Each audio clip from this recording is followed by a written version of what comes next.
Welcome, everybody, to this episode of Runs0br podcast. This is episode number 49.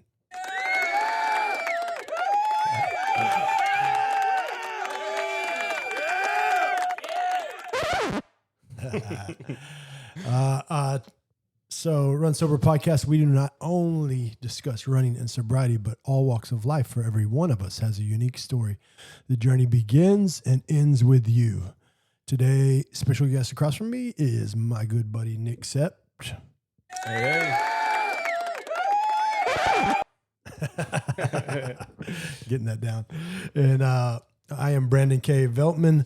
And to the left of me is an empty chair. That's where my buddy Eric J. Henderson should be.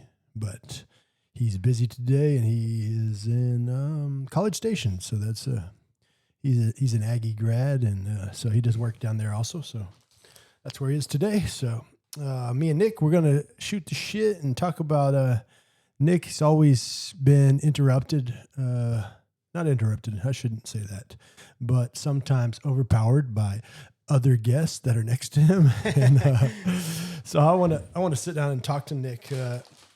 He's definitely one of the local peers, and me and him do a lot of training when we can get together and do some training together. So For sure. So Nick, I want to talk to you kind of where you grew up, buddy. I don't know if we really touched on that last time. We might have. I know me and you have ran the trail together, and we've talked about addiction and maybe, and I don't know if you want to touch into maybe, I know you said you quit drinking for a while. Are you still? Yeah. We can get into that for sure. Yeah. And I don't know if addiction was ever an issue in your family or anything, or with yourself, you know. So so let's talk about that. Tell me where you grew up, Nick, where you were born, kind of, and I know you have a brother, right? Is that correct? I do, yeah. So I grew up in Snohomish, Washington State, which is in the top left of the United States. Snohomish is a small town, like a Friday night football, Main Street type town in like a lot of small towns we have here in Texas. But it's in Washington State. So, a lot of people, when they think about Washington State, they think of like Seattle and busy, like hustle and bustle, Amazon, Microsoft, all that kind of stuff. But there's definitely small towns up there too. The town I live in now is very similar to the town I grew up in. And it was funny when Allie and I moved there, we were like, we're kind of moving back to like our hometown. She's actually from that town too. Oh, nice.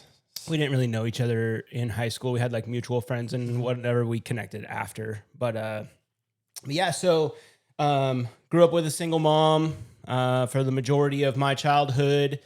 And my brother is 5 years younger than me. So when you're kids, you're just kind of at different stages of life. Like when I was starting high school, gosh, that makes me like 14. So he was 9, and then as soon as I was getting out of high school, he was just getting into high school. So we're kind of at like different stages of life. We ended up going to Washington State University together though. Oh, and, cool. That's nice. Yeah. And he was we were both in the same fraternity. We were initiated into the same fraternity, and I got to take part in that, initiating him as he was a freshman. So that was pretty special. And what's that called when you initiate the people? Just initiation. No. I thought there's another name where they made it illegal because like hazing. Hazing. Oh. Yeah. So you didn't haze your brother? No. We awesome. We didn't do any hazing. What is an initiation? I never got a chance. It's more of chance like to go to college or be a part of a fraternity. So what all do you do? It's more of like a ritual type of thing with like certain dress, like regalia, robes. You're reading from a specific book. Is this all Greek oriented? Yeah, it's all like Greek oriented and Greek life stuff. So it seems silly now, but to us then that was like the world. That was it. Like we loved the frat. Like that was it. And I was the president of the fraternity for a year, and we were the largest fraternity on campus. We lived in like a 22,000 square foot house. Oh, wow. It was massive. What is it, if you don't mind? What is the fraternity? What's the name? Pi Kappa Alpha. Pi Kappa Pikes Alpha. Okay. is what it is. So and do they have chapters all throughout the US? all over Okay. US, Canada. Oh, nice. Everywhere. Yeah.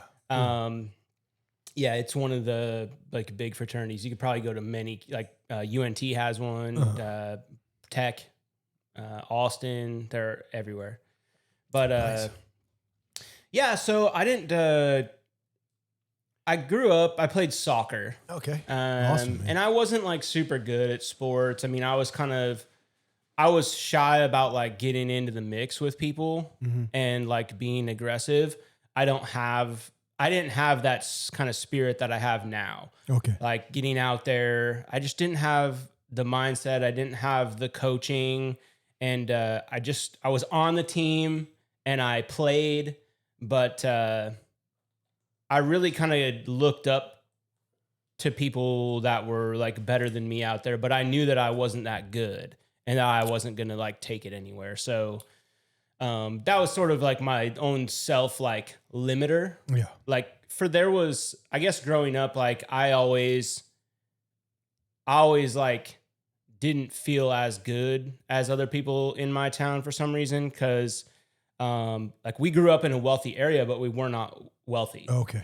And there was a lot of like traditional style families where my family wasn't like that. Like I grew up with a single mother, like we had a 1-story house. Yeah. And now I'm like, man, I don't want a 2-story house. But for then it was very obvious to me that I had the small house. Right. Yeah. So like I kind of put a ceiling on myself when I was young. Okay. And what was funny is like, yeah, I go throughout the years and like gain intelligence and gain confidence. And I start to realize things like, oh, maybe they didn't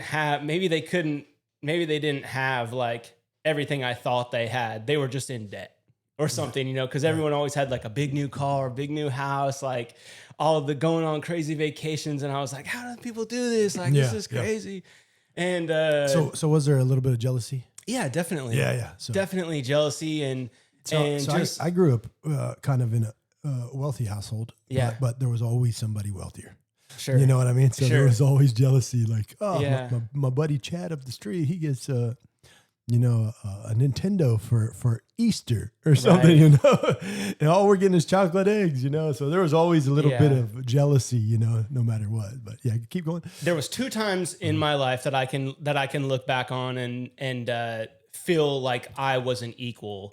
That was when it was one Valentine's Day when my mom and I think my dad was still in the picture at the time, surprised me and my brother on it was either Valentine's Day or Easter, one of the two, with tickets to Disneyland. Oh, wow. And we had never been anywhere except for my aunt's house on the east side of the state. And we would drive there in the summer sometimes. But we had never been anywhere, never been on a plane. And everyone around us was always going on trips. So I finally was like, I'm like, I get to do what they do, right? Yeah. So I finally felt like I was like an equal, sort of, for that moment, And then another time was when I went to a community college first. I was working at the time. I was paying for my community college. I was doing the classes like between trying to have a full-time job still. And I did like 3 quarters at community college, and then I got accepted to Washington State University. Okay. And I was stoked because I guarantee there's like a lot of people around me that thought I was going to work at the same tire shop in town that I was working at forever. Oh, yeah. And that's what I was going to do. So you were slinging tires? Yeah. I was selling tires. I was working hard. There you go. Man, anything that I've ever done, I've always tried to excel at. Okay. And I've always tried to, like, it doesn't matter what it is, I'm going to work harder than the person next to me.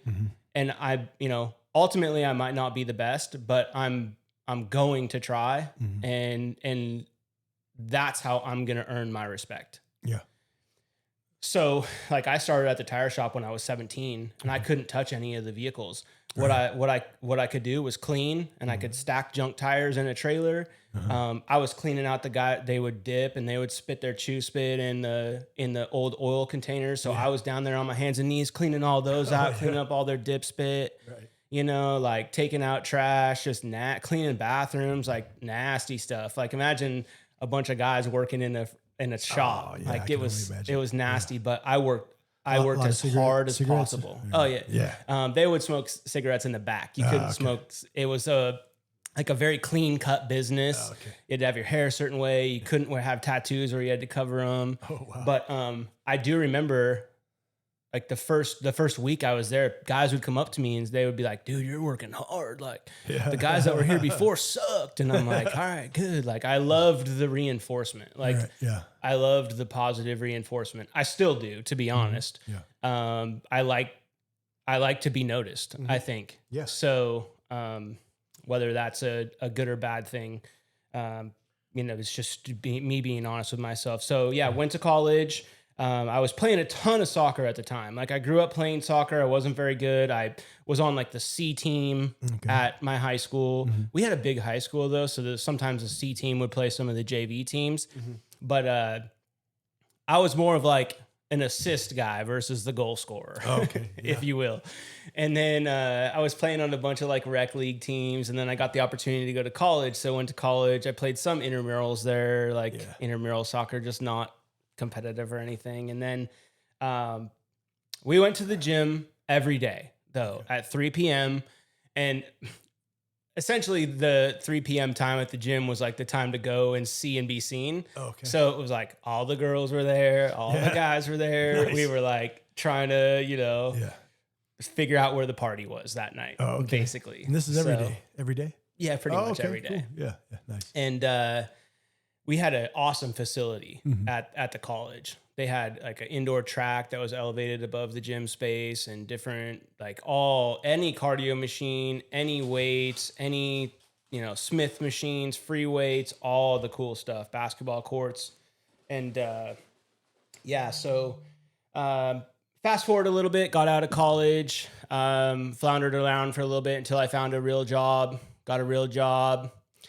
And, you know, just got into a trap of like drinking, and I was really into like smoking meats, like barbecue. Cool.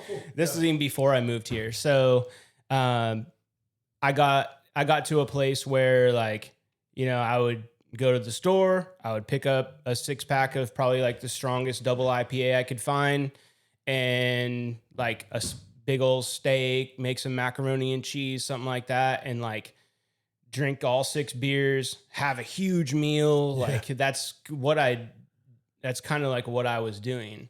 But I never let it affect my work life or anything. Like I wasn't someone who like needed to wake up and drink. And in fact, I like wouldn't drink a lot during the week. But like when Friday night came around, I mean, I was going for it. Right. Like I would, you were going to be the best at that. I was going to be the best at it. And like I didn't want to drink 1 beer. I wanted 20 beers. Right. You know, I'm going to end up relating this to like ultra running and endurance sports. Like I don't want to run 1 mile. Right. But if you call me and tell me we're going to run 20, heck yeah, dude, I'll be there. But I'm not going to go out and run like a mile a day. Right. You know? Right. Yeah. Even though that's kind of like would be a healthy habit, right? But it just doesn't compute to me. I remember my mom saying to me one time, like early on, I probably was like 17. She was like, "Why can't you just have 1 drink?" Yeah. Or whenever this was, I don't know. For the record, I was probably 21. Yeah. But you're like, that's boring. I was like, why would you want to have 1 drink? Boring. 1. I was like, I might as well just not have any. You know, it's like I either want 20 or none. Yeah. One of the two. I hear you. So and that's with everything, right? That's with everything. Yeah. So eventually came to a head. There was just, for me, it was like too many times of just like waking up, wondering what you had done, what you had said, trying to figure out, you know, who you were apologizing to for what you did the night before, what you needed to go clean up, you know, where your car was at, or, you know, how it got home, how you got home, all that kind of stuff. So, eventually it was just one too many times of being stupid. And I like knew I had a decision to make. Right. And made the decision. I just said, hey, that was it. Never This drinking is during again. college. No, I'm sorry. Okay. I moved Okay. forward a little Okay. bit. I'm sorry. This was like once After I college. got a job. yeah, I was I got you. working. I was doing really well at work. But just the weekend would come along. I'd be Yeah, like a weekend warrior, you Okay, know, like yeah. we go out on Friday night, brunch on Saturday, all night Saturday, Yeah. brunch on Sunday. Yeah. It just, and then Monday'd come along and you'd be at work like, oh man, Right. that sucks. So Saturday was like, let me get a Bloody Mary to Yeah, get over exactly, this hangover and start up my new one. Right? Yeah. And then like, Yeah, that's always how it was. Yep. like the week would come along and be going along, and then you're like, Wednesday, you might have a beer at night or something, and then Thursday you're like, oh man, let's go out to dinner, and then Friday it's like, where's the party at? Yeah. So eventually just kind of came to a head, and it was like, yeah, this is obviously not working for me. I mean, there had been plenty of times where I probably should have stopped and were like maybe signs from like a higher power, or signs that my chances were like running out. Yeah. And I mean, eventually they probably really would have. And I'm glad that like, I never hurt anyone. I never hurt myself. I got like, it was enough to where it was like, okay, this isn't going to go down a good path. Yeah. So I'm glad that I was able to make the decision myself. And it was just very clear. It was like, no, it's never again. And so coming up, it'll be 7 years this year. Wow, nice. Yeah. And yeah, man. And honestly, like I don't miss alcohol at all. There's never a time where I've wanted alcohol. I never like craved alcohol, never like physically needed it or anything like that. I just like, once you pop, it's like the Pringles, like once you pop, the fun don't stop or something type of thing. So I like that. So I've never looked back on that, but I just have a super addictive personality. Like I get into a hobby and I go deep. Yeah. Or, caffeine, like the caffeine for me, like I love caffeine, and I find myself almost having some of the like tendencies like an alcoholic does around caffeine, where you're like, oh, how can I like get another energy drink, or how can I like figure out how many have I had today? And like kind of, and it's not something that's like harmful, but like I can recognize that those like same types of feelings are there. Right. Yeah. Or with food. Yeah. Like it's hard for me, and it's kind of always been like this for me to have like I can't buy like a gallon of ice cream. Because I'm gonna probably knock that thing out in like a day. If it's there, I feel like it's calling to me. Yeah. Or like I'm the type of, like I can't have that kind of stuff at the house. I'll eat it. Yeah. God, if someone brings something over, I'm like, take it or throw it away. Like do something. Even I've been one of those people, like when you throw something away, you gotta like dump soap on it or something so you don't pull it out of the trash, dude. Wow. I'm serious. Like, Yeah. it's sometimes the like addiction doesn't just mean like traditional things. Like you can get addicted to a lot of stuff. Oh yeah, for sure. Yeah. Anything. I mean, there's been plenty of times in my life where I've either like, been chewing or vaping or, whatever it is. I was doing those like Zen nicotine pouches. Oh, really? After I quit drinking. So it was kind of like a little buzz for me. Right. Yeah. And then just caffeine. But I quit doing those like 3 years ago too. But like nicotine is addictive. I bet. There's anytime someone pulls out a can or something, I'm like, my eyebrow raises, I'm like, oh, look at that. But I don't feel the same way about alcohol. I can go out to a bar. My wife still drinks. She is the type of person though that has one drink to relax or watch a show. Yeah, and, I always thought that I don't know any of those people. Do they exist? They do, and it's you're married to one, huh? Yeah, and my mom's the same way too. Yeah, like growing up, she didn't really have alcohol in the house. Right. For one, she couldn't afford alcohol or any like extras like that. I mean, she sacrificed everything she had to raise me and my brother, you know, and she did it all. Yeah. And we didn't have extras, but we never went hungry. We never, you know, went without. Right. We always had enough. We didn't have, you know, crazy exorbitant extras, and we got, you know, treats here and there and whatnot. But I mean, she didn't. The one thing she did for herself was she did her hair like every 6 weeks. Oh yeah, that's it. And treat herself. Yeah, but you know, she's definitely got to live the life that she's always wanted to live. She met my stepdad, and they've been married now for 10 years or something. So they're both retired and they're having a great time. So super proud of them, super happy for them. But yeah, and I guess that kind of goes into ultra running, right? So when I first started, I quit drinking. Then I was 240 pounds. Okay. I was the biggest I'd ever been on. I'm 5'9", so 240 on a 5'9" frame was large. Yeah. And no offense if anyone is 5'9" and 240 and whatever, but for me, I was uncomfortable in my own skin. I was on the verge of needing to buy the next up size of basically everything in clothes. Wow. And I kind of was like, I'm not going to do it. Like, I can't, how many X's am I going to put after this? You know, like, right. How many waist sizes am I going to go up versus my length? Like, I'm about to double the waist size versus the length size. Yeah. So, I found Cycle Bar, which was indoor cycling. It was like a spin studio. Okay, yeah. And dude, I went deep. All in. I went every day, 5 a.m. I drove, 30 minutes to go to class. I'd never been a morning workout person.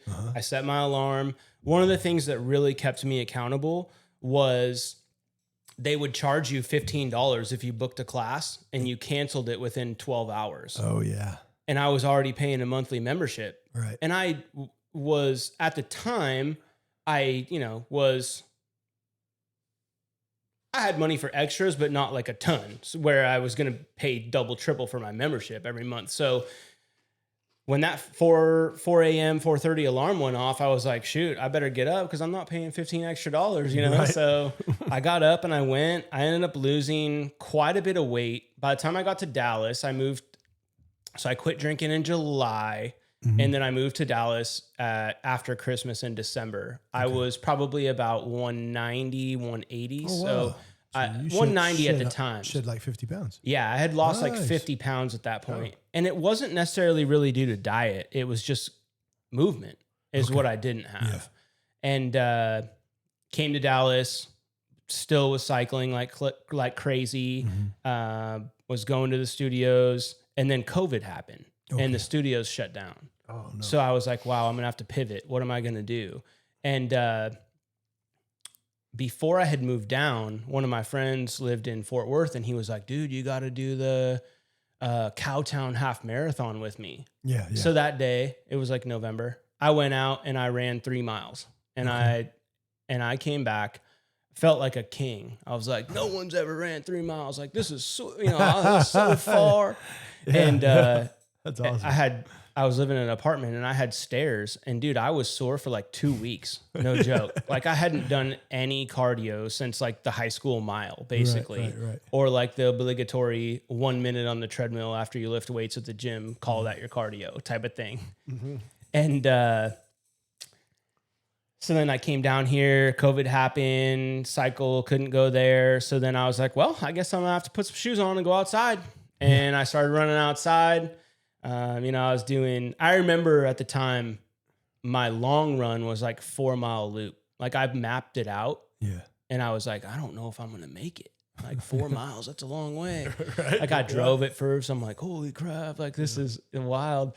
And And then I was running and running and running. I was kind of documenting my experience too. I still think it's on my Instagram in one of my like save story highlights or whatever. Mm-hmm. But it was a way for me to kind of connect with people of similar interests virtually while we were like on lockdown. Yeah. And a couple of my friends had invited me from back home, had invited me to like a Nike run group where you set a goal and then everyone tries to like, you know, be the top. And I wanted to be the top. Yeah, so I wanted to run the most. Right. And we know what happens when you don't run and then you run a ton of miles. You start getting the injuries. You start getting the IT band. You start getting the foot injury. You start getting the tight calves. I think the number one is the what is the well, you got to get the tennis ball and start rolling it back and forth. What is that? What is that? What is that on the bands underneath your feet? What is that one? You know, you know what I'm talking about, right? Yeah, totally. Yeah. And like everybody gets that. Plantar fasciitis. Yeah, plantar fasciitis. Yeah, I've definitely had plantar fasciitis. I think everybody goes through that in the beginning. They're like, because their body's not used to it. You know what I mean? So it's definitely IT band, plantar fasciitis, hip flexors. Mainly, I think it all stems from the hips, right? And having weak hips and tight glutes, and tight hips is everything because your hips tighten up and then it pulls on all the stuff, and then that's where it starts to hurt. So you'll work through it eventually. I mean, things pop up. I've had, you know, I'm sure I'm still going to get other injuries, but like I've pretty much worked through a lot of them. Yeah. And that's what I always suggest that to people too. So I was like, they're like, well, what do you do with this injury or whatever? And I'm like, man, if you wanted to know my story, I just basically keep working. Yeah. I keep working through it. You know, you're going to feel the pain for a while and then eventually it just goes away. Yeah. Do a little bit less volume. Yeah.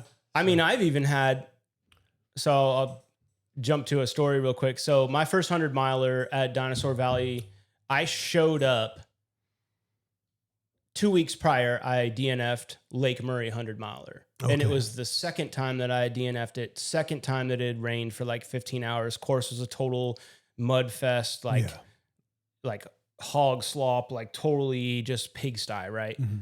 And when I DNF'd at Lake Murray again, I was like, I am not leaving 2023 without 100 miles. Right. And I just looked and I was like, what's out there? I'm signing up for anything. So were those 200 milers that you attempted at Lake Murray? Yes.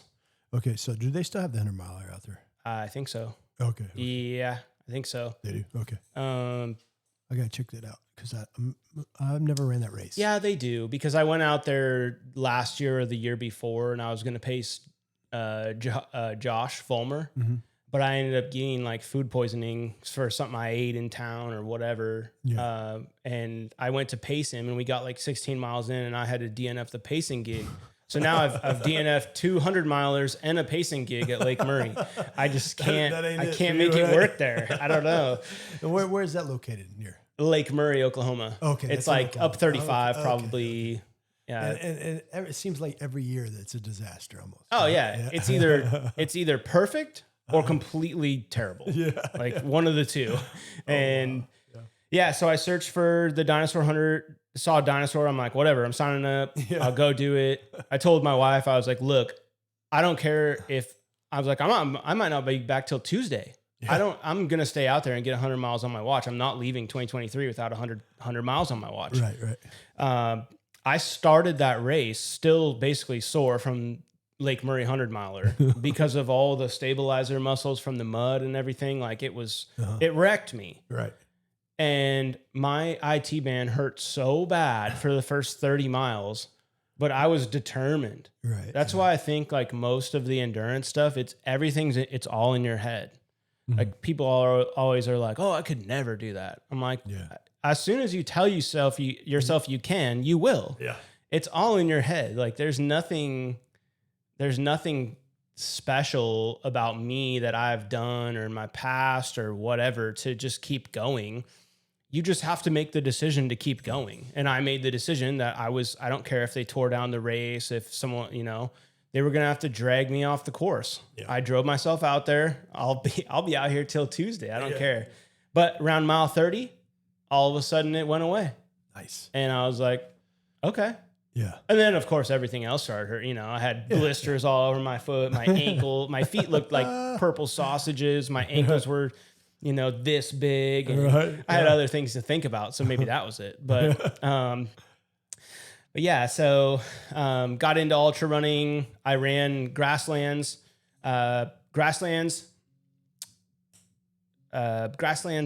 marathon was my first marathon, first trail race. I remember seeing Team Dirt and Vert's tent out there. And right after grasslands, I had searched on Facebook like trail running in McKinney. And I saw Team Dirt and Vert's post. Yeah. And I saw it was on a Saturday, and I saw that they had a run on a Sunday. So I was like, oh, I'll show up. Yeah. And I showed up, and it was like the old school crew of Dirt and Vert. It was like Greg, Jen, Baja, Denny was probably out there. Yeah. Everyone who ran fast, hard. Yeah. So we go out, and we didn't run trail that day, but we ran the gravel roads that were still around there at the time. Okay. And they were like cooking, 8-minute pace, just ripping. And I didn't know how far they were going. All right. We ended up, I stayed with them for a while, and then we got to the old Hill Repeats Hill. Yeah. And I was running with Baja, and he dropped me, and I kind of knew where to go and whatnot. And I came in, and we had half marathon completed at like 8-minute pace. Nice. And well, it was slower than that because that's more than my PR. But yeah, so I just showed up ever since. And then, so I've been running with Dirt and Vert off and on for, 6 years now. And, you know, it's funny to see, like, even I do it too. Like, people show up, they get super invested. They're like, gotta run a 50K, gotta run 50 mile, gotta run 100 mile this year. And then all of a sudden something happens, and then they're biking, you know, and I bike too. And then now we're, you know, it's like, it's the classic. I always wondered, I'm like, why did these people just like, cause you'd see people in the pictures, and I always wondered, I'm like, why do these people like stop coming to the group, or like stop running, or stops, you know? And I'm like, oh, like interests change for sure. Yeah. But I think there's a lot to say about like ultra running burnout. And there's a lot to say about like pressure too, because this community really puts a lot of pressure on people, because you start hanging out with people that have done stuff, and they're like, yeah, I did, you know, 100 miler last week, and no big deal, about to go do like the Cocodona 2,500 miler, and like, you know, and then you're like, shoot, I just ran 3 miles, and that was tough. Like today was my PR, man. I ran 5 miles, and all of a sudden you're like, I gotta get 50K, I gotta get 100K, and you do it, and you end up burning yourself out, and then year over year, you're smoked. Yeah, yeah. And I totally know how that goes. And then for an addictive personality too, I was like, I wanted to have the stories that people had, you know? Right. Because I would be running with people in the line, and they'd be like, yeah, I did 100K, and yeah, I've done a couple 100 milers, and I was like, I want to be the guy that tells that story. Yeah, you know? Right. So I, you know, did it all probably too quick, and then kind of got burnt out. I mean, ultra takes a lot out of you. It takes time away from your family. It takes time away from other things that are important to you. You know, it's hard to load up at 4 a.m. and go out for a 20-mile long run every Saturday, or 30 miles, or 20 and 30, or like you were doing 30 and 30. Like it takes the whole weekend, man, because it's not just, it's the time you prep for it. It's the time you're running. Then you get home and you're smoked. You don't want to do anything else. Then you sleep and then take a nap, and then like your daytime nap. Yeah. So, I mean, it takes a lot of time, and it puts a lot of stress on your body too. Like I found that I wasn't getting, I could run further and it would be like a little bit easier, but I wasn't getting like fitter. Yeah. Yeah. In fact, I felt like I was like gaining or retaining more weight. Probably. Yeah. And instead of like a hit, like instead of like quick, hit cardio type of thing, or even road running. Yeah. And I think it might be. I think a lot of it might be the mental aspect. Just to know that you can do it. You know what I mean? Right. That's always was me. Like when I would train for the Ironman, they were like, you need to train up to that distance, and then on race day you do that distance. You know what I mean? And I'm like, fuck that.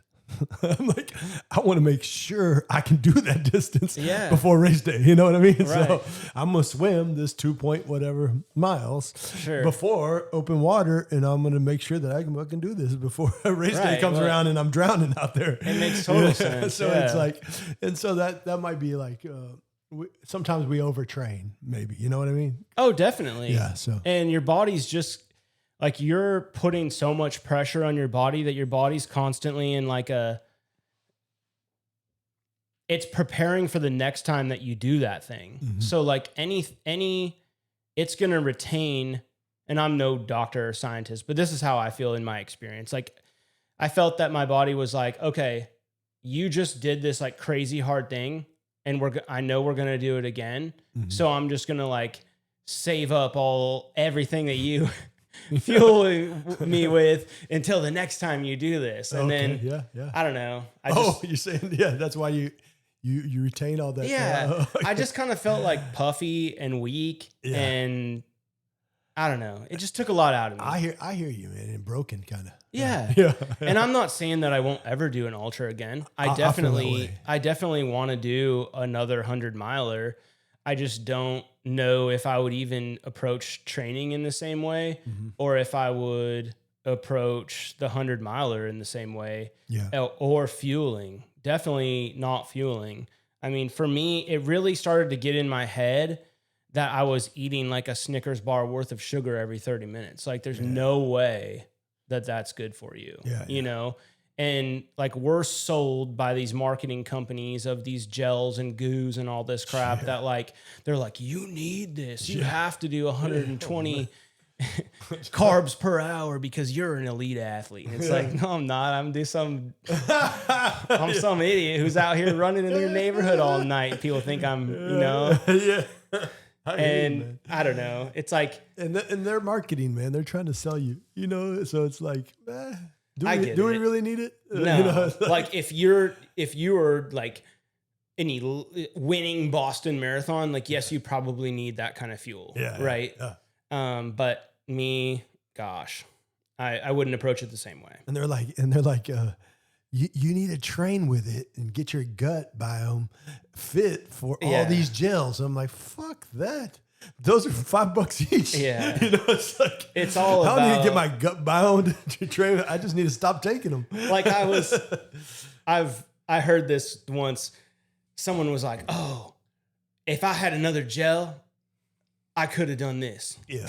Yeah. Okay. And I'm like, that has nothing to do with it. It has nothing to do with it. Yeah. Like it's all in your head. Like it's not like it's like Mike's special stuff in Space Jam, you know, when they're all like, he gives them the water and it says Mike's special stuff. And then they all think they're like superhuman and because they thought they had something. It's like the same. It's just, there is something about it, but it's not enough. You know what I mean? Yeah. Like you'll take it and you'll be like, cool, I get a burst. And your burst lasts 5 steps. It doesn't even last a mile. And you're like, shit, I'm tanking now. I was like, that thing didn't work. You know, it's just a sugar rush is all you're getting basically, you know? Right. And I'm not saying you don't need glucose fuel. Spike is what it is. Yeah. I'm not saying you don't need fuel. Yeah. But I would, if I was to do it again, I would probably prefer a more real food, whole food type of like a banana over a gel. So I'll tell you what I have issue with is coming off of these long races, I continue to fuel myself or feed myself like I'm in a race. Yeah. So I get fat, man. I gain a lot of weight, man. I got up to 225 just recently. That's when this is before I ran yesterday and today. I was like, fuck this, man. And I went to the gym yesterday and did 9 rounds of boxing also. And in between each round, it was 9 rounds, but we were going back and forth. And then whenever you're on your off set, you're just doing ab work, you know? Yeah. And then I did sauna work also. I'm like, man, I gotta get rid of this weight, man. Carrying around that extra weight it's chaos, man. I think, you know, man, for your body. So. I feel like I kind of had like a life breakthrough at the beginning of this year. So I had heard about people like tracking macros and figuring out like their calories per day and all this type of stuff. So like at the beginning, and I had always kind of like heard it and been like, whatever. Like I was like, I'm running all these miles. I eat whatever I want, you know, and then I end up gaining 30 pounds and I'm like, but I run all these miles. Like, why, you know, why can't I get rid of this fucking weight? And I'm eating pizza. Yeah. Like, fuel. And so at the beginning of the year, I told Chat GPT like my body fat percentage, my weight, my goals, my activity level, all this stuff. And it figured out like what macros I was supposed to hit, how many calories per day I'm supposed to have to be on like a small calorie deficit to end up losing body fat, but maintaining muscle mass. And I wanted to like lose maybe like a little bit less than a pound a week to have that type of physique down the line. Like I don't need it to be like a 16-week process. Like, so since the beginning of the year, I've been tracking anything I eat on MyFitnessPal. I've been weighing out with a scale, like everything. You look good too, man. So thanks. I appreciate it. I think you look fantastic compared to before, you know, before you really got into the whole Hyrox thing. You were probably gaining a little weight there. I was, yeah. I was pretty puffy I could see it in your and face just like, my face, like I was swollen up. And then now you're just like, you're thick in a good way, you know, like strong and I'm thin face and everything. So yeah, you look good, man. Appreciate it. I'm definitely the strongest I've been, and I feel like I'm kind of just getting started. So perfect. But yeah, we track so many things in our life, and like this is kind of ironic because when we first got our cats, I was like, oh, I don't want them to get fat. I'm going to figure out exactly how many calories they're supposed to eat per day versus the food. And I'm going to weigh it out and give them the exact amount. Right. Yet, you know, then fast forward 9 years, now I'm doing that for myself, but I never did it for myself. I don't know why I did it for my cats, but not me. Yeah. And we track we track our miles, we track our sleep, we track, you know, we're like, oh, my heart rate is a 172 and it's supposed to be a 134.6 and like all this crap. And like, it's like, dude, just run, eat healthy, track what goes in your mouth, and don't make it too much. Yeah. And like it's not that crazy, you know? Yeah. So the whole caloric intake is that my sister's a doctor, and she's like, dude, it's like a bank account. She said, you put in basically, I mean, whatever you put in, you take out and more if you want to lose weight. Right. Otherwise, if you take out less of the bank account of your caloric intake of what you're putting in you, you're not going to lose weight. You're going to gain weight. You know, it's like, so she said, that is the key. You don't got to get on these stupid diets. You don't got to get on anything. Yeah. She just said, make sure that is keeping a track of kind of your caloric intake, you know, and it's the calories that we put in, you know, but ultra running, it's like, you need all these calories and really do we? Because it's like maybe certain people do. Maybe you burn that fast, but I just know for me it didn't really work, and I just knew that it wasn't going to be good long term for me, and I wasn't working hard enough to have those calories, you know. Like I just wasn't. You, man. I'm like I'm a how would you say it? Like a D-rated ultra runner, maybe. Not quite an F. Then I'm an F. If you're a D, I'm an F. I'm not a failure of ultra running, but I'm a D student, you know? Yeah. And so there's no need for me to take in all that. I'm not winning these races, you know?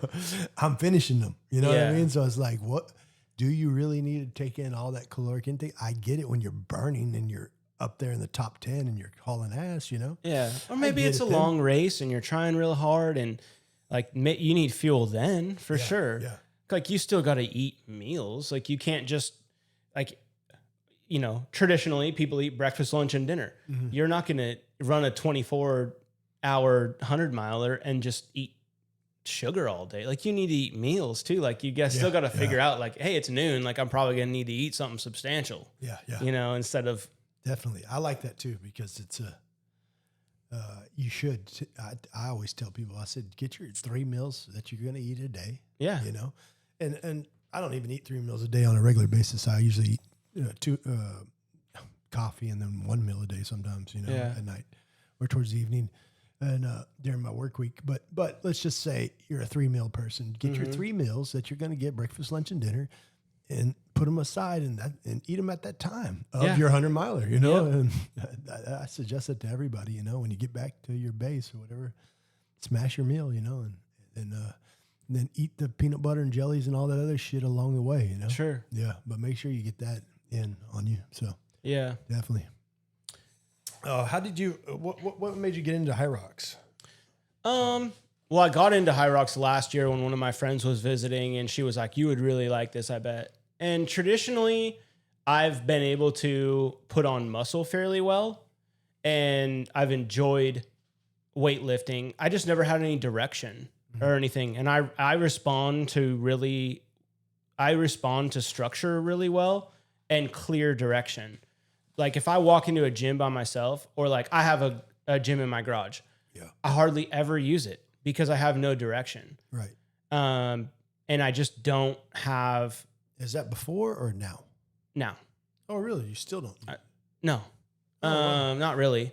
And in fact, I've sold some of this stuff, and I've used it. Really? I've used it a few times. Like, remember you came over and we pushed around so you the sold sleds. some of that and, stuff yeah, that we were using? some of it. I still have okay. a good bit of it, but yeah. So the thing I liked about the class setting when I was doing Hyrox classes was, you know, you go in, there's a workout on the board, everyone's doing the same thing. We're all hustling together, working really hard for like 1 hour, getting running in, getting weights in, and that was it. I didn't have to be away from my house for 5 hours, you know, out there like running around in the woods. And, you know, I was getting like short, fast. I respond well to HIIT style workouts, I think. So that, and then for the last couple months, I've been doing CrossFit, which I really enjoy. The Olympic style lifting is interesting to me. The like type of weight that you or people are able to put on with correct form and really having like your form dialed is almost like it's like a refined skill. So that's something that is fascinating to me and that I want to get better at. However, it's still like a lot of like metabolic conditioning style workouts. Like in a CrossFit workout, there's like a bunch of warm up, there's a strength section, and then there's some type of like, hey, for the next 20 minutes, we're doing these 4 movements, 4 time. Like, as soon as you can get them done, that's your time. There might be running in there, there's box jumps, whatever, you know, how many reps you can get of this. So that like urgency mindset, I really respond well to. Like, I like, okay, I only have like 10 minutes. I need to get all this work done in the next 10 minutes type of thing.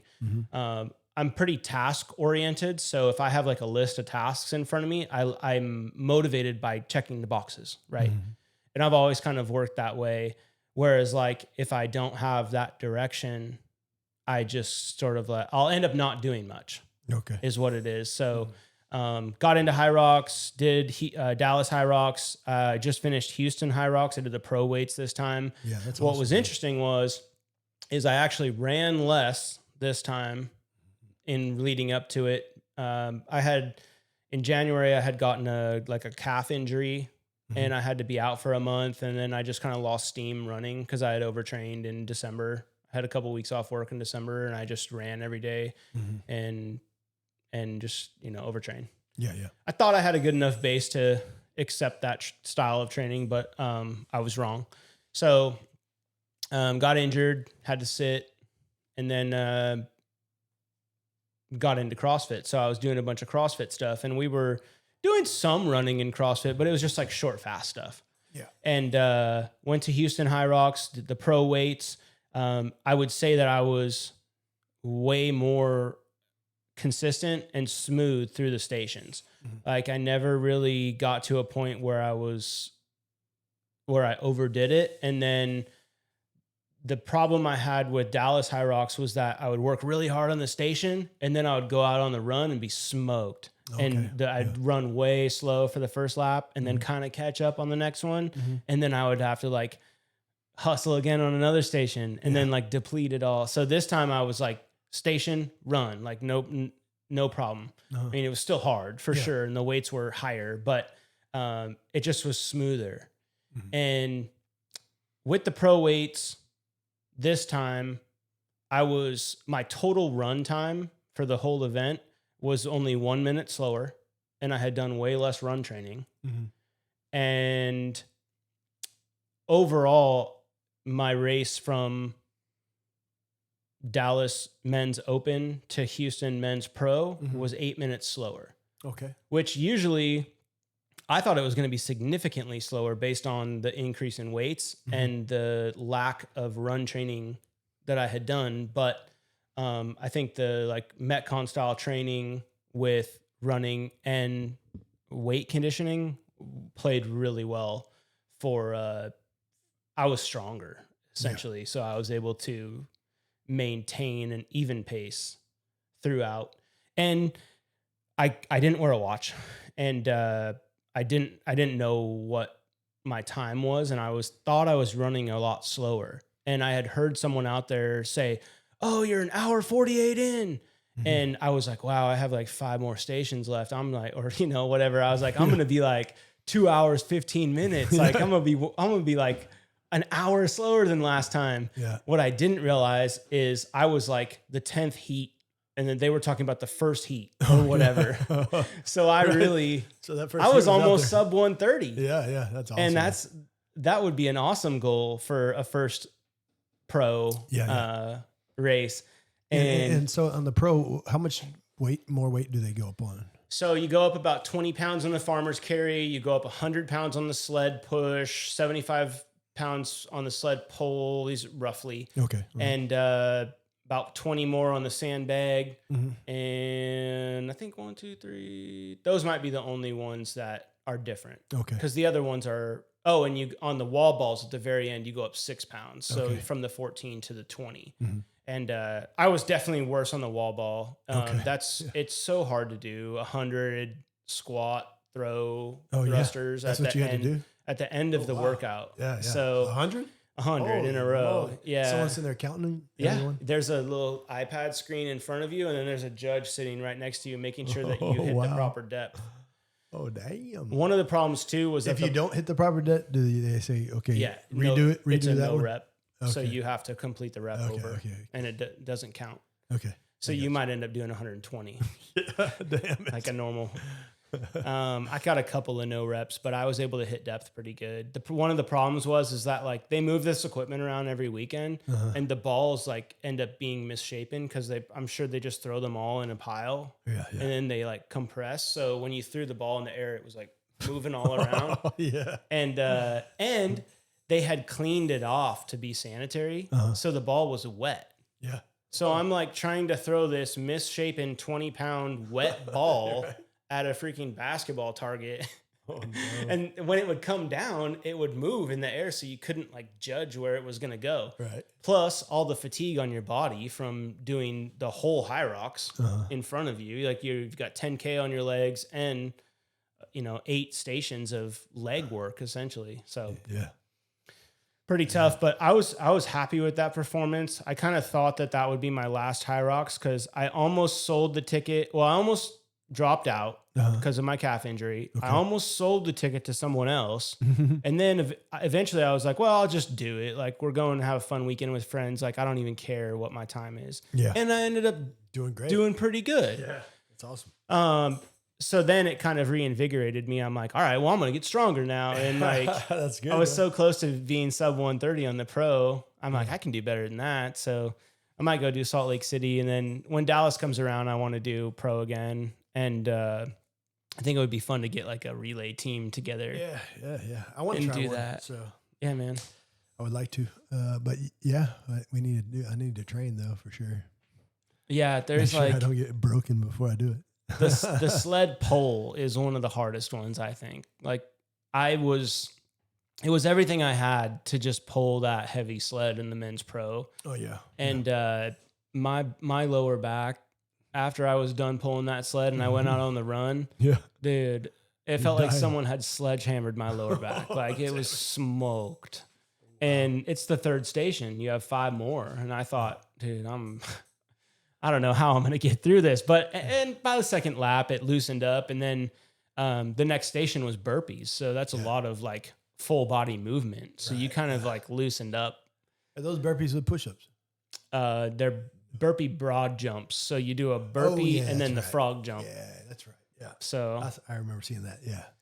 Yeah. That's always fun. But yeah, I've been going to like 5 or 6 a.m. CrossFit 6 days a week. The building's like right down. It's 5 minutes door to door from my house to the place. And oh, nice. The coaching there is next level. It's like the classes aren't very big either. So, I mean, it really feels like you get a lot of like one-on-one coaching. Mm-hmm. Like I said, I respond really well to coaching and structure, and they really have coaching and structure there. Like, there's many times that there's someone like out of the corner of their eye being like, "Hey, put your butt down," or like, "Hey, like look up, chest up," type of thing. So like constantly correcting my form. Yeah. So I'm doing something smart, which I enjoy. Yeah, that's good. You know, I don't claim to know anything about weightlifting, and I just go in with an open mind and listen and do what they say. Yeah. I probably need a little bit of that too. Just because I don't like doing squats. Yeah. And I don't like doing deadlifts or any of that because of form. Yeah. You know, it's like if you don't have proper form, you can fuck yourself up. Oh yeah. And So stuff's it's just like- way harder. Yeah. I'm like, and I'm kind of tall already, you know, so I just like the bending at that area is just so, Yeah. I don't like it. I've been trying to work I on- avoid it, which is bad because then I don't have the strength in that area. Yeah. You know? So yeah. I've been trying to work on mobility a ton, like just sitting in that like squat position and kind of like just sitting there Yeah. to loosen everything up, and like hip flexors. I mean, because we sit in chairs a lot. We're sitting in chairs right now. Yeah, yeah. I have a desk job. Like I have a sit-stand desk. I've been trying to stand more at it just so like I'm not so compressed all day. And then I try and go, you know, do some crazy movements. Right. Yeah. Cause like, you know, stuff, Yeah, Stuff gets so tight. You just straighten your posture. I know. I was like, Well, cause I was like, you know, you posture up. yeah, you find yourself really like bent sink over, it down. but- Yep. Hey, so tell me a little bit about Jocko. oh yeah. And the 433. Was it 433? Is that 434. 434? That's when he wakes up, right? So yeah, so Jocko, his thing, he always says good. Yeah. So like anytime that something doesn't go your way, like good, you have time to get better. Or, you know, you didn't get this new job, like good. Yeah, like all this, like everything that happens, he is someone who is like always like receive and redirect, right? Like you like something happened to you. Okay, now let's recoup and go this direction. I read listened to his book called Extreme Ownership, which he has a company called Echelon Front, which does leadership consulting for corporations. So what he does is he takes his military leadership experience. He was a Navy SEAL, former Navy SEAL, and a leader within the SEALs. So he was like an extra SEAL. I don't know what they call him, but if you like see any documentaries or things by him, like everyone just like wanted to be better because of him, because of his leadership. And he wasn't like a traditional like drill sergeant kind of person. He just like really held you accountable and like made you add value to the team. And then you didn't want to like let him down. Right. So that's kind of like his whole thing. And his book was really talking about situations that he had overseas or in the military, and then applying them to business situations where people are leading other people. And that's what I do in my day job too. So like hearing a lot of these tactics or like ways that he goes around being like a strong and like successful leader in that situation, and then applying it to like a corporation style team lead, like it was really interesting to me. So I saw that he was going to be coming around for this 434 tour. 434, he gets up every day and he takes a picture of his watch, like right around that time. Okay. Yeah. And they were hosting a workout, like a PT style workout at HEB in the parking lot at 434. So I got there yesterday at like 4 a.m. There was the after count was 2,000 people. There's over 2,000 people there in the HEB parking lot at Melissa yesterday. Holy moly. We did kind of like a EMOM, every minute on the minute style workout for 5 rounds of like push-ups, burpees, lunges, sit-ups, and crunches. And it was just kind of fun. And he was sitting there with the megaphone, just, kind of barking orders and whatnot. And then there was a ton of like free samples of his proteins and pre-workouts and greens and all that kind of stuff. And then we got to get in line and to go into HEB and meet him. So I got to shake his hand and get a picture with him. And Shane was there too. Yeah. So Shane got to meet him and whatnot. So, and Greg and Fiona and their friend Mary there too. They didn't stay around for the meet and greet, but me and Shane did. So that was fun. And then went straight over to CrossFit after. Kept getting after it. Yeah. And so I slept probably for like 12 hours last night. I got up at 3 and I had done like 3 workouts and I was. So I signed up for it, and that was one of the things he said. It's one thing if you sign up, but it's another thing if you show up. You know, and I didn't show up, man. But I had trouble sleeping, man. That night. So because I do that ketamine treatment, on Fridays usually. So, and I'll take a nap right after I get back from that. So when I do that, it fucks up my whole sleeping schedule. So I tried to lay down at 8:00 that night, and I didn't fall asleep till like 1:30 in the morning. Oh man. Yeah. So I was just fighting sleep the whole time. Yeah. So it was like, and then I knew, and then my alarm was set for 3:40 or something, so I could get over there, and I was just like, man, I can't do this with 2 hours of sleep. I don't want to get tortured and not have the proper rest, Right. So yeah. But yeah, I just kind of like, I respond well to those types of personalities, like Jocko or Goggins or people that are just, trying to like have no excuses and better themselves and find a way. It's kind of all about finding a way and finding something that like works for you. And this is when we were just out on a run, I was thinking about like relationships that I'd been in or friends I've had or people I've been friends to. And like, I think it's all about adding value. Like we're all so busy in our lives. We have this and that, and you got a full-time job. And I remember being really young, and I went over to this guy's house and we were working on a car, and we had been trying to meet up with him for a really long time. He was kind of like an older guy who knew cars and had a nice car and stuff. And he was like, one day you'll realize that you have more time or you have more money than time. Right. And because at that time we were like high school kids, we had no money and all the time in the world. Yeah. Because we were kind of giving him a hard time for like, oh, we finally meet up type of thing. And he's like, one day you're going to have more money than time, and you'll see. Yeah, and it's just about like, which is sad. Which is sad for sure. Because we would cash in all that money for just a little bit more time the older we get. Oh yeah. You know what I mean? In certain situations, for sure. Like, no, I mean, just in life, man, because the older you get, the time keeps moving faster and faster and faster. You know what I mean? So when we were kids, time was go so slow, and then summer break was 20s, like a year. It was like, man, that whole year of college year or whatever, I'd be like, oh wow, it's a long time. Now you're working 40 plus hours a week, and you don't have any time, and the weekends go by so fast. It's just like, fuck, before you know it, your loved ones have passed away, and you're next. Yeah. Like I no longer have mom, dad, stepdad. They're all gone now. And it's like, who I used to look up to in life, you know, or just reach out to in life.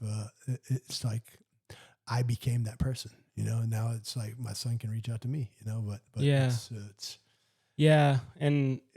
but the cash to buy more time, dude, I think everybody would That's be like, true. hell yeah.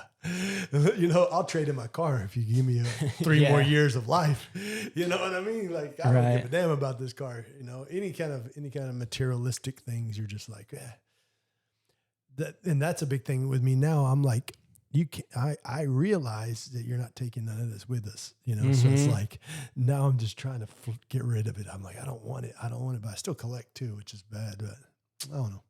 Yeah. It's but definitely I don't collect like I used to. I used to collect thinking that all this stuff holds value. That's why I'm collecting it. And then I'm like, nah, none of it's valuable once you die, right?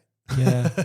I mean, once we go, kind of where it I might was be valuable to somebody else, but you know, that's how I was it's no kind of longer going valuable to you with know? that. Like, you have to have like a circle around you that really adds value to you, because the busier you get, the older you get, the smaller your circle gets. And if it's not adding value, you're not going to be the person that you want to be. Right, so I was kind of going with like, you know, it's silly to like kind of be like, oh, I like Goggins or I like Jocko, because they're just kind of like personalities. But in a way, like those are people that are sort of like, you try to like mimic their work ethic or like personalities or drive, determination type of thing. And you be that person, and you find people around you that are like that person or have those same qualities. So that's kind of what I find, because like when I talk to someone who doesn't ultra run, I almost don't even like to say like, oh, I ran 20 miles, because people are like, whoa. Yeah. Is that longer than a half marathon? Like, or, you know, people are like, well, how long is that? Have you ever, you know, but like, that couldn't be good for you. Yeah. I'm like, no way that's good for you. I'm like, the people I hang out with are doing 200 miles. Like, I'm nothing compared to them, right, you know? So you got to have people around you that like, that's everybody at my work. Yeah. Everybody I talk to is like, oh, they think I'm a freaking giant. And I'm like, man. But I'm the last dude that finishes these races, man. You know? Right. It's like, I'm no giant. But I mean, at the same time, you got to give yourself credit for even towing the line, because there's many people that don't.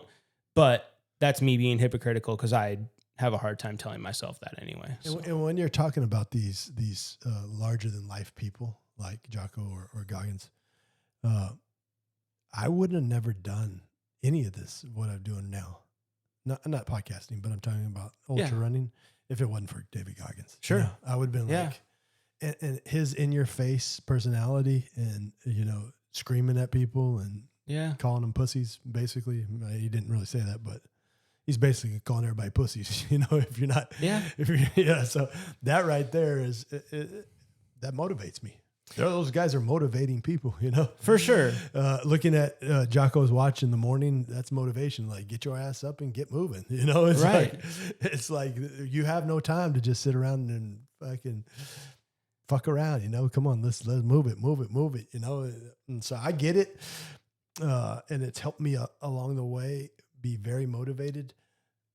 But there is a catch to that in some circumstances where Goggins has probably injured half the United States. Yeah. Because they're all trying to do his the Goggins workouts and stuff. Yeah. You know what I mean? I would say so not everybody is equipped. Take that advice with an asterisk. Yeah, man. And like I think those types of people are really good motivators about getting people started and getting them off the couch and starting to do something. Right. But it's not reasonable for someone to go run all day, every day and break both your feet and, you know, right. Yeah. like it's too far. Use duct tape to try to put yourself back together. Don't tape your broken feet with duct tape. Just go home. Just go home. Like, you don't need to finish that race. I agree, man. Hey, we ran over an hour, Nick, and we could sit here and talk all day. Sure. Hey, I do have to ask you. I already know probably your favorite movie. You probably told me before, but let's go ahead and tell me, because I have to do it every episode. So, what's your favorite movie? or one of them. I'll probably say one of them. I'm pretty sure I said Forrest Gump last time because that's just kind of like my go-to. You're going to go through all the movies before it's all said and done. Yeah, I'm sure. My favorite 34th movie is... Yeah, seriously. I really like the fifth Harry Potter. Oh, nice. And I say the fifth because I think that's when like things really start getting good in the series. Like they leave the school, they start going out on the hunt for the Horcruxes, and like they're getting into it outside of the school. And so I've never seen it. Any of those. Man. Do you highly recommend me watching those? Dude, you gotta watch them. Yeah. Especially I didn't grow up in that, or maybe I did. Was that the same era of Lord of the Rings? Yeah, after? see, I've never seen Lord of the Rings. Okay. I feel like it was two camps. Like you either went Lord of the Rings or you went Harry Potter. Right. So, but Harry Potter was probably a younger generation, right? yeah, see, the thing is like probably Lord of the Rings was older. When it came out, I was the same age as them. Yeah. So it was really easy for me to be involved. Right. I got you. And then as I got older, they got older. So like the new new book had come out, new movie had come out, and I'm still the same age as them. So I could see you how can put yourself in that spot easily. Yeah. I mean, now going back and watching like the first four when they're like still, 10 to 15, I'm kind of like, I saw, the first Harry Potter, and I looked at it and I was like, holy shit, these are little kids. They were, but I was too. So the fifth one, they're like adults, basically. Like but do you need to watch them all to get the Yes. story? So they all just roll right into each other? Yep. Okay, You'd have to watch them. But like 5 through 7, and 7's a 2-part. Like, is that the last one? Yeah. They're The good. finale. They're Nice. totally good. Yeah, I'll definitely have to check in on that, man, for sure. So, but yeah, that's the end of it. And thank you for coming out again, man. Thank you for helping me out too today, because yeah, awesome. Always good need times. help, and, got a good run in. 10K. If your wife's listening, thank you too for allowing Nick to come over. She's a good sport. Yeah, cool. Well, we're out, buddy. Okay. Awesome.